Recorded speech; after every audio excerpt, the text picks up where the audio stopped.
Client of mine calls me and tells me that his tenant flooded the washroom and it leaked 2 floors down. Wow, stay tuned.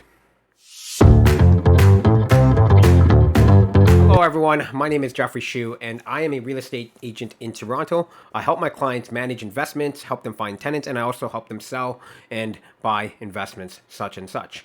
So, today we're talking about one of a client of mine who purchased a pre construction condo in Vaughan, and after I think 4 years, they closed the place. Whatever, it closed in 2023 of March. They found a tenant, and then that tenant moved out, and then they found a new tenant, and then the new tenant actually, uh, he had some, he spilled some water, and it leaked 2 floors down. Exactly what happened was, um, the tenant, okay, I'm gonna call him tenant B, okay.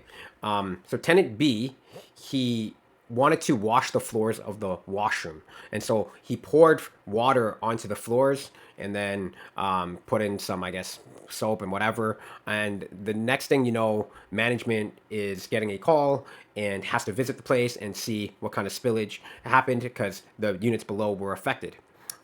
Now I saw the pictures, and there was a kind of like I guess like a sprinkler, or it's not a sprinkler. It's like maybe a a machine, or I don't know, but it was coming from. There was a hole basically, and then you install something, and the water was coming from there, and it leaked down to the toilet. Because buildings, they build all the same unit above, right? So if I'm 1501, then 1601 is going to be the same, 1701 is going to be the same, 1801 is going to be the same.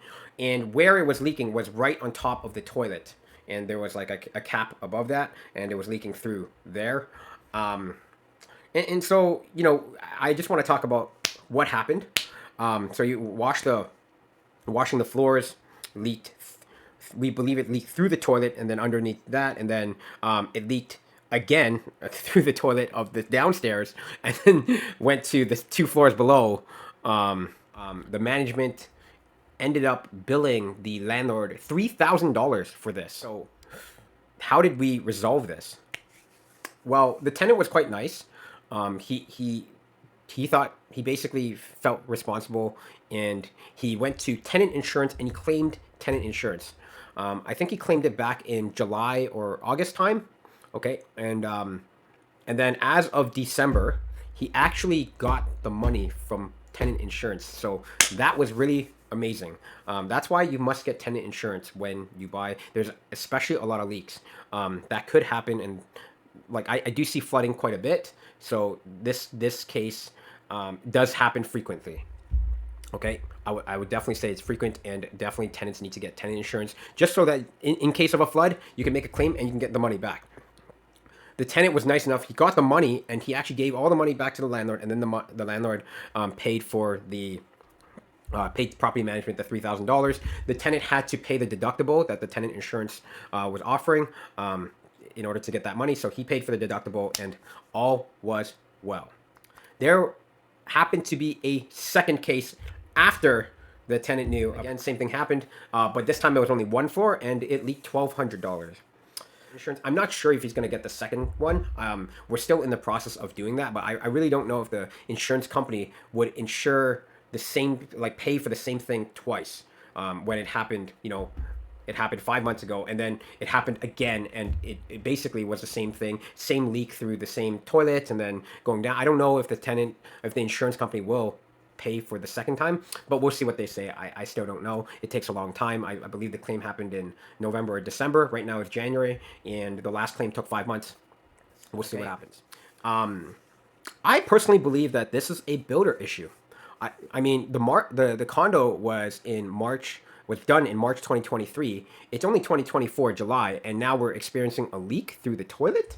That doesn't make sense. Like, it's not like after a year I put water on my washroom floor, which a washroom should be resistant to water. You expect water in the washroom, right? So why would it leak downstairs? I really question that. And the management was trying to pin it on the tenant. I feel like this is definitely a quality control, a builder issue.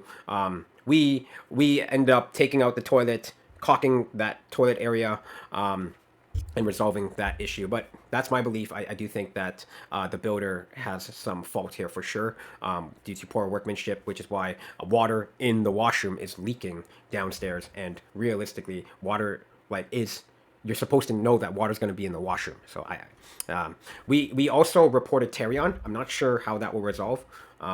We reported to Terion last month, and it'll take some time for the resolution, but we'll see how that goes. So if you guys want to learn more about how to deal with tenants in terms of managing tenants or anything like that, or if you're thinking about selling your property with a tenant or even finding a new tenant, you can always give me a call at 647-991-3669. Just call me. There's no cost to you or anything. We'll have a chat, and then, we'll talk about everything. Take care.